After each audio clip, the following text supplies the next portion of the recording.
ADL was founded in late September 1913 by Bnei B'rith with Sigmund Livingston as its first leader. The immediate object of the League is to stop, by appeals to reason and conscience, and if necessary, by appeals to law, the defamation of Jewish people. Its ultimate purpose is to secure justice and fair treatment to all citizens alike and to put an end forever to unjust and unfair discrimination against and ridicule of any sector or body of citizens. Ladies and gentlemen, so right here, it's a little bit of a, I don't know, I feel like the waters are already muddied deliberately. We want to stop the defamation of Jewish people, but secure justice and fair treatment to all citizens alike. You're either working for one group or all groups, ladies and gentlemen. You can't say in your charter, we want to defend the Jews, but we're working for everybody else. I'm not saying you can't. I'm just saying, like, if you have a charter, you have to have a particular specific goal. You know what I'm saying? So he says, initially the League largely represented Midwestern and Southern Jews, concerned with antagonistic portrayals of Jews in popular culture alongside with social and economic discrimination. Okay, 1913, B'nai B'rith President Leo Frank was convicted of murder of a 13-year-old employee at a factory where he was superintendent. Historians today generally consider Frank to have been innocent. Okay. Jewish leadership viewed Frank as having been wrongly persecuted and convicted because of local anti-Semitism and agitation by some of the local press. The role that prejudice played in Frank's conviction was mentioned by Adolf Krauss when he announced the creation of the Anti-Defamation League. According to historians, ADL's early strategy would be to pressure newspapers, theaters, and other businesses seen as defaming or discriminating Jews. Proposed methods included boycotts and pressuring advertisers, and also considered demanding prior reviews of theater productions of anti-Semitism. After Georgia's outgoing governor commuted Frank's death sentence to life imprisonment in 1915, a lynch mob abducted Frank from prison and killed him. Frank was granted a posthumous pardon from Georgia in 1986 after ADL requests. Ladies and gentlemen, you could say that this organization, I guess, has been involved in some kind of public grandstanding anytime something happens against Jews. Ladies and gentlemen, today, they represent, it's safe to say that they are against the interest of Eretz Israel, the land of Israel, the people of Israel, and sometimes even Jews themselves, doesn't matter where they are. Okay? They are. If you guys don't know, Frank and I have been covering the topic a lot on this program, on our program called, the people called the Erev Rav. Who are the Erev Rav? The Erev Rav are the people that left, the entity that left with Moshe Rabbeinu, Moses, out of Egypt. The mixed multitude. These are the people who got our nation to worship the golden calf. They have been the biggest internal enemy of our nation. They have helped our enemies. In the case of the Torah narrative, it's Amalek. They help Amalek.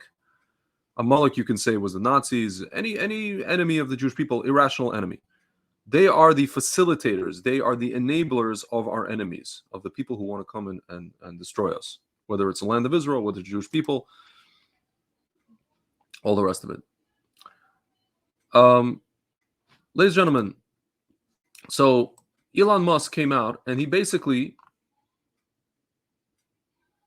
tweeted, he responded to a tweet and he said, the ADL are basically, I want to find you the exact wording that he used, which can definitely be misconstrued. Okay? The ADL, because they are so aggressive in their demands to ban social media accounts for even minor infractions, are ironically the biggest generators of anti-Semitism on this platform. Ladies and gentlemen, so a lot of people took the word generators to mean he's basically blaming the Anti-Defamation League for anti-Semitism. And they took it a step further and they said, oh, Elon Musk is blaming Jews for anti-Semitism. Ladies and gentlemen, no. The ADL are and have been what we like to call Jews in name only. They are Erev Rav. This is the calling card of Erev Rav. whenever somebody comes out against, for example, people like George Soros and other people like him, organizations like the ADL are the first people to cry anti-Semitism. Ladies and gentlemen, this is the calling card of the Erev Rav. You need to understand. You need to understand that the biggest enemy, our biggest enemy before the arrival of Mashiach, is going to be this entity. It's not going to be Amalek. Amalek is going to be an enemy. It's not going to be Ishmael, but they are going to be an enemy. But the biggest enemy, our biggest, entity that throws, a stick in our wheels, in the spokes of our wheels, are going to be within us. And these are these Erev Rav. Ladies and gentlemen, if you go to the ADL pages of any of these organizations, not just ADL, and you look at the leaders, you'll find that most of these people are not even Jewish. When I say I'm not even Jewish, I'm not saying, I had a lot of people on my Instagram. Tzvi, you can't. Who are you? Are you the arbiter of Jewishness? I'm not the arbiter of Jewishness.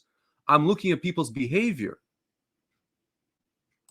See, I wrote to this guy because he was like, no, everybody has a pintel a yid and all this kind of stuff. I said, now we're getting into a discussion of whether or not they are halakhically Jewish. Most of them are not. If you go on the ADL website or the website of most of these so-called Jewish organizations, most of the leaders are not even Jewish. Literally not Jewish. Some of them don't even have one Jewish parent. The whole thing has devolved into a Tikkun Olam festival, and they don't even know what that term means.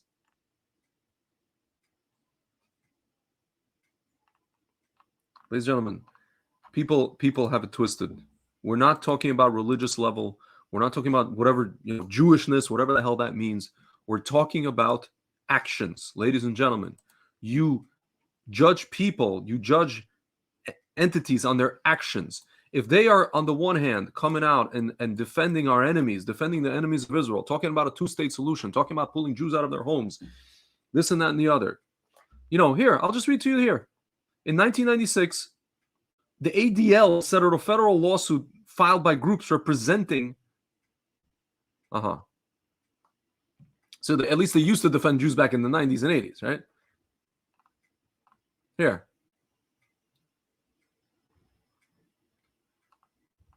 you go. Let's see. The ADL repeatedly accused Donald Trump when he was the presidential candidate in 2016 of making use of anti-Semitic tropes and otherwise exploiting divisive and bigoted rhetoric during the 2016 presidential election campaign. Ladies and gentlemen, Donald Trump, I think did more in like 4 years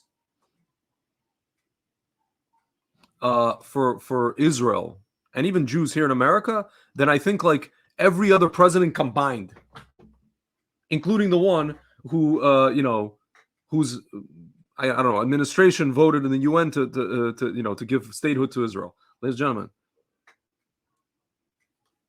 this is who they are. Ladies and gentlemen, this is who they are. This is who they are. See, ADL joined with the NAACP and all these other, Stop Hate for Profit.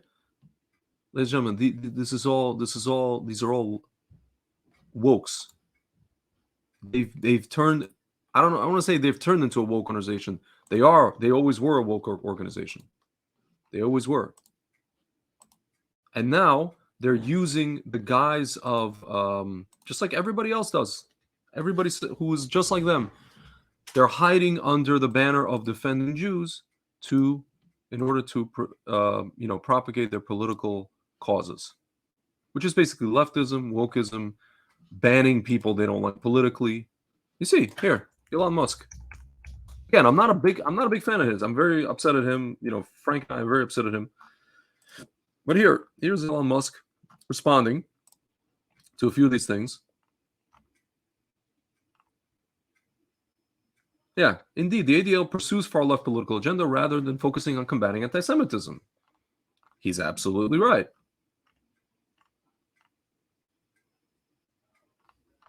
See? Here's another response.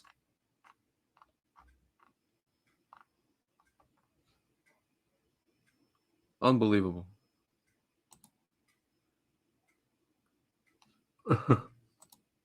Hilarious. Let me get this straight. Elon Musk tweeting the ADL at the ADL is harassment, but the ADL holding advertisers hostage unless Elon Musk and X to do their bidding is righteous. Can someone explain to me how any of this is anti-Semitic? Ladies and gentlemen, you understand that there are already tropes in the community of what we call in the anti-Semitic community about how Jews control, the media and control social media and control finances and all this kind of stuff. Ladies and gentlemen, the ADL, what they do, it's almost as if they sit down and they say to themselves, how can we deliberately play into these stereotypes? Let's do the most we can to deliberately play into these stereotypes and have people thinking that we control everything. See, Alexander Vindman, another one of these guys. You know who this guy is, right? Companies that continue to advertise on Twitter are sponsoring anti-Semitism. It is apparent to me that Elon Musk tweeting against ADL and Jonathan Greenblatt is targeting them for harassment. Ladies and gentlemen, last I checked, I'm Jewish, and I'm here to tell you that these people are the Erev Rav. These people actually hate themselves. They hate Israel, and this is a political campaign. See, ADL led a campaign that in 2020 that squeezed $60 billion in market cap from Mark Zuckerberg in just 2 days. Not that I'm a fan of Mark Zuckerberg. I'm not. See, a long list of companies have pulled advertising from Facebook in support of a campaign that called out social media giant for not doing enough to stop hate speech on its platforms. Ladies and gentlemen, you understand that they're only targeting hate speech when it's against people that the left supports. I've had so much hate speech by Arabs and all kinds of Israel haters on my page, and when I reported it, I recently reported. Can I show you what I reported? Somebody responded on my Facebook page with comments of like a knife and like Israeli soldier, basically stabbing an Israeli, conveying that they're going to stab an Israeli soldier. I reported it, and what did I get back from Facebook? I'll show you guys. I'll show you guys so you can see it. Okay? And does the ADL care about this? Here, I'll show you guys. Here you go. Just scroll down to this. Here you go. Check this out. How about them apples, huh? Here you go. Here's a guy, this guy, MD Sohag, right? Look at this. Some Israeli soldier, and then a knife, and then like an angry face. I reported this. He says, thanks for letting us know about something that goes against the community standards. Reports like yours. Here. We'll notify you. 1 second. This is their original response. No, basically they said that we found that it doesn't violate community standards. This is what they found. They found that it doesn't violate community standards. Ladies and gentlemen, do you think the ADL gives a flying bat poop about this? No. See, it says so. Yeah. U.S. civil rights groups after the death of black man George Floyd in police custody triggered protest. Facebook makes an estimated $70 billion from ads, the coalition claimed in a statement on the ADL website. The campaign has criticized Zuckerberg's decision to not moderate the U.S. president, Trump, in particular after Facebook CEO defended his decision not to limit Trump's often controversial, incendiary, and inaccurate post. Starbucks joined Sunday in a list of big companies saying it will pause advertising on social media. Ladies and gentlemen, the Erev Rav pattern of behavior usually is to deliberately play into tropes.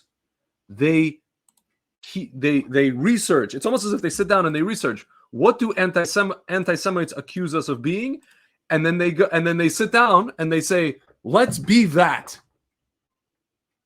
I don't know if they're conscious about it. I don't know if it's just naturally what they like doing.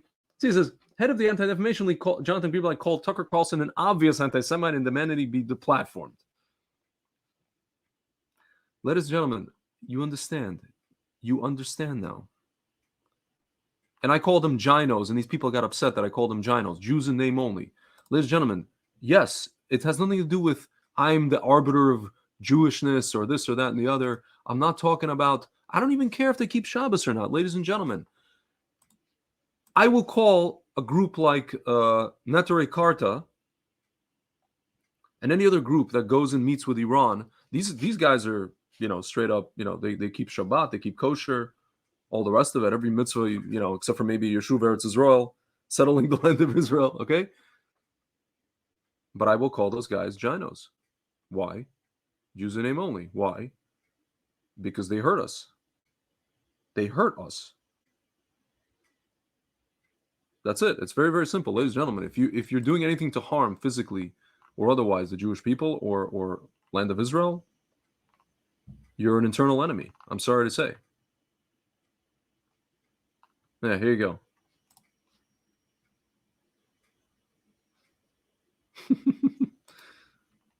See? It's to be super clear, I'm pro-free speech. This is Elon Musk. Again, I'm not a fan of his, but against anti-Semitism of any kind. And then this guy, Mike Cernovich. It's been proven that Democrat groups they purchase bots to falsely smear people via association. How many anti-Semitic accounts are real and how many are funded, operated by the DNC to create fear and division? Elon Musk responds, it's impossible to tell with unverified accounts whether you're dealing with a small or large number of real people. Sophisticated bots are virtually indistinguishable from humans. With unverified accounts, there is also no way to tell if the organization complaining was somehow complicit in creating the very thing they complain about. Ladies and gentlemen, this is the calling card of the Erev Rav.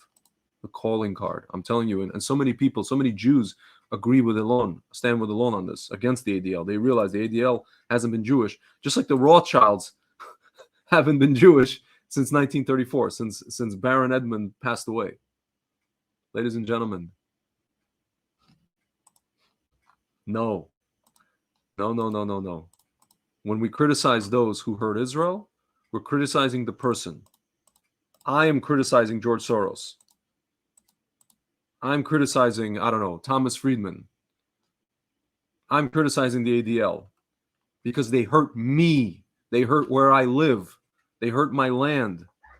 They hurt the people. They defend our enemies. They defend the PA. They defend Hamas at times, indirectly, without even realizing. Or maybe they do realize it. So he says, advertisers avoid controversy. This is Elon Musk. All that is needed for ADL to crush our U.S. European ad revenue is to make unfounded accusation. They have much less power in Asia, so our ad revenue there is still strong. This controversy causes advertisers to pause, but that pause is permanent until ADL gives them the green light, which they will not do without us agreeing to secretly suspend or shadow ban any account they don't like. Ladies and gentlemen, I know for sure that my Twitter account is shadow banned, even though it says it's not shadow banned. I know for sure that I am. I can tell. So he says that is a relationship they've had with X for many years. Presumably, they have that with all Western search and social media organizations. Ladies and gentlemen, I guarantee you they've reported me, because the number one enemy of the organization like the Anti-Defamation League is anybody who resembles a Kahanist or anybody who supports Rabbi Kahana of blessed memory. I can tell you that right now. For sure, I know this.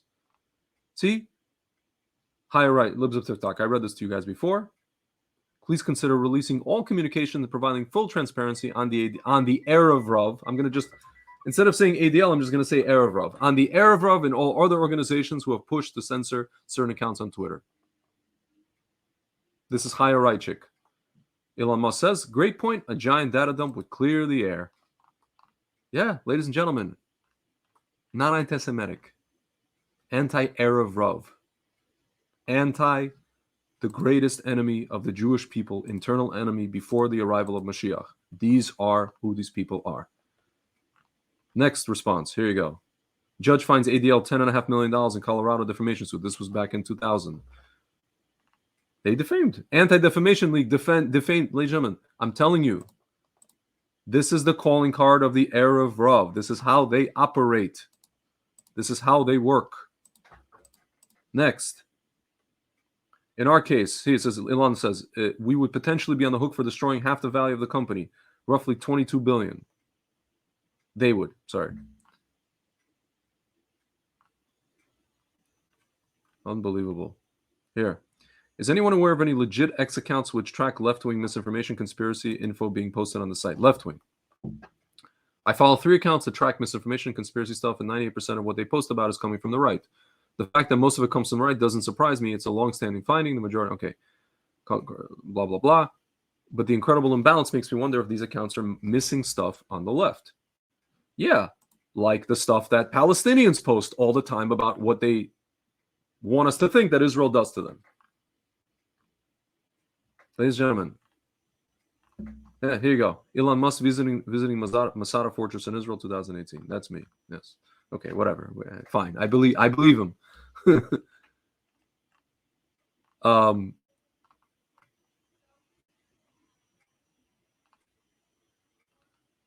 Oh, some guy responds. David Draymond, frontman of Disturbed. You know, the group Disturbed. See, here you go. These guys are the useful idiots. At 2, Elon Musk pushing the ban ADL campaign. I don't always agree with their modern day partisan stances, but they still do a world of good. Don't you realize the ramifications of supporting such a campaign? Devastating, truly. This guy, Ayn Rand's dog, and he took the words out of my mouth. This guy, as a fellow Jew Zionist, and I must say, the ADL, just like the ACLU, used to be great, noble organizations, but unfortunately, they stopped being that and have become far-left Democrat propaganda mouthpieces. It's very sad. Elon Musk said, true. Despite the immense harm ADL has done to Twitter, they still will not be banned on this platform unless they break the law. This is Elon Musk saying this. This girl, Ashley Sinclair. I'm old enough to remember when the ADL smeared libs of TikTok founder Chaya Reichik, an Orthodox Jewish woman, as anti-LGBTQ. ADL has pushed hard for us to shut down accounts like Chaya's, even though it has nothing to do with anti-Semitism, which there's a supposed charter. Yeah, ladies and gentlemen, again, you can't have your ass on multiple chairs. Like, you're either defending the Jews or you're, defending stuff that ain't got nothing to do with nothing. And smearing people in the process and defaming them. See, it says the ADL is pressuring X into extreme levels of censorship, blah, blah, blah. Okay. Oh, look at this.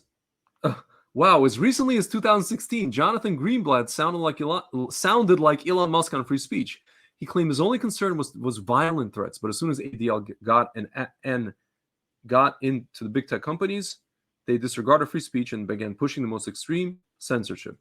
Let's listen. I want you guys to listen to what this Greenblatt guy said in 2016. I'm telling you guys. That is over. We at the Here. So we at the ADL and me personally deeply agree. You can't outlaw bad ideas. You can't outlaw hate. You just can't. We think the best response to bad ideas or bad speech are better ideas and better speech. That's what you do. You counter speech, right? You don't censor. With that said, the best response to death threats is jail time, right? Like, that is not okay. Ladies and gentlemen, most of the people who write stuff about anybody on any platform, they're not issuing death threats. You know who does issue death threats? Arabs on Jews. Doesn't matter if the Jews are in America or in Israel, they issue death threats. Does the ADL care about that? You see what he said, ladies and gentlemen. They come under the guise. You notice he said this is what Judaism says. You come with better ideas. You don't shut people's mouths. Ladies and gentlemen, the Erev Rav often come in the name of Torah, in the name of certain ideas that they like to pluck from Judaism, from the corpus of Jewish philosophy, and they ride in on them, and they make nice, the nice flowery speeches that you just heard, or part of it. Okay? My friends, these people are artists of BS. BS artists. This is the Erev Rav calling card. I'm telling you, if you didn't get it through your head after 30 minutes into this video, this is who they are, my friends. This is who they are. See, it says X has been massive improvement under your leadership, but there are still accounts banned from the period. You know what? Here, Elon. I'm gonna write in this thread with Chaya Reichik. Here you go. Elon. I know for sure that my account has been shadow banned at the request of ADL because I am I'm a right-wing religious Zionist, and against the two-state solution. Please look into it.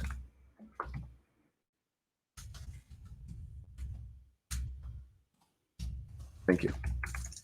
Yeah, I just wrote that out. All right, ladies and gentlemen. So there was a guy on my Instagram, the Levi Yitzhak of Berdichev, says that you are not, nobody's in a position to take away anybody's, this and that. I said,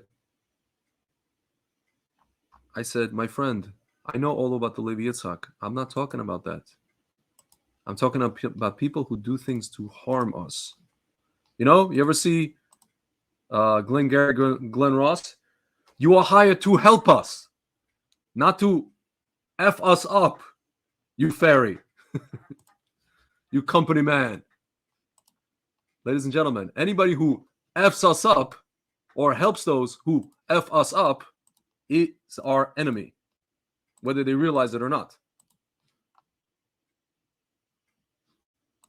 Guys, don't confuse actual Jews for our greatest enemies from within. And you guys could say, oh, you're being paranoid, Tzvi, come on, whatever. Ladies and gentlemen, this is from the Torah. This is directly from the Torah. These are the people that got us to do the golden calf. These are the people that got us to do horrible things. These are the people who are, the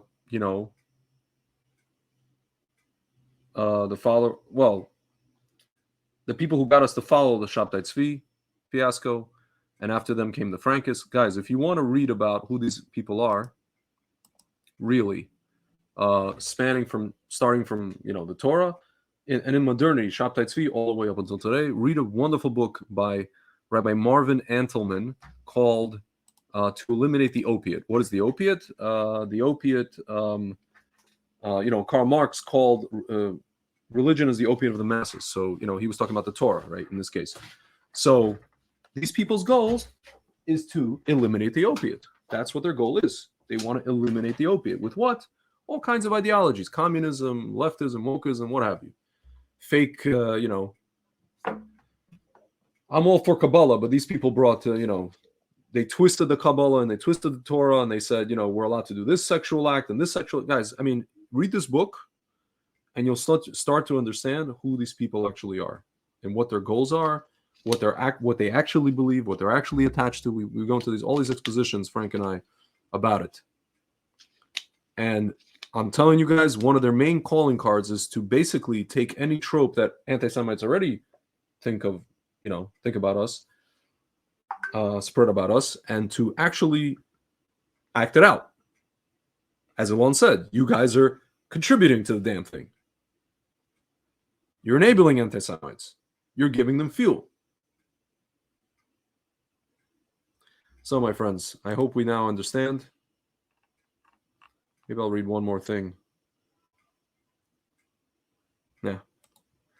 Elon wrote, based on what I've heard from advertisers, ADL seems to be responsible for most of our revenue loss. Giving them maximum benefit of the doubt, I don't see any scenario where they're responsible for less than 10% of the value destruction, so $4 billion. Document discovery of all communications between the ADL and advertisers will tell the full story. So, ladies and gentlemen, he's now going to look into how much money Twitter has lost as a result of the ADL, and maybe even a data dump of when, before he was CEO, how Twitter and ADL communicated on banning certain accounts, probably including some like mine. And you guys would say, no, Tzvi, like, come on, like, get off your high horse. You only have 2,800 followers. Ladies and gentlemen, it doesn't matter. These people are, like, so to speak, a loyal voice, right? My friend Frank has over 11,000 followers. He's also throttled. He's also shadow banned. My friends, I hope I've enlightened you to reality. Last I checked, I was Jewish, Shomer Shabbos, kosher, learn Torah as much as I can. Sometimes I fail, sometimes I succeed, okay, in certain aspects. a Baal Tshuva, person who came to this observance when I was 31 years old, lover of Israel. Every single inch of Israel is ours, against the two-state solution. You know, Has v'shalom, something to happen. I'm 42 years old. I was never in the army, IDF. I would fly over there tomorrow and you know, suit up. Ladies and gentlemen, I'm here to tell you. The Anti-Defamation League and similar organizations like them are not friends of the Jewish people. They are not. In the words of Joker, I started with Joker, I'm going to end with Joker. No, they are not. They are here to ferment chaos. Ladies and gentlemen, that's what they're here to do. And they succeeded. They are succeeding. But hopefully, you know, the tide will turn. And we're going to expose them for who they are and others like them. They ain't got nothing to do with defending Jews. Everything to do with defending our enemies and enabling our enemies, people who stab us, people who run us over with cars on the road. Okay? They justify the behavior of those people. Okay? They don't care about, they really actually don't care about hate speech. Okay? They don't care about it. They don't. If they did, they would care about what happens to my page. Okay? At the hands of Arabs and even you know, and even some white anti-Semites, yes. But mostly Arabs, by the way. Horrible things. Anyway. All right, guys. Hopefully we got the point. As my Yemenite business partner used to say, Greg, we get the point. We get the point, Greg. I hope you guys got the point. It's been 40 minutes. All right, guys. Catch you on the flip side.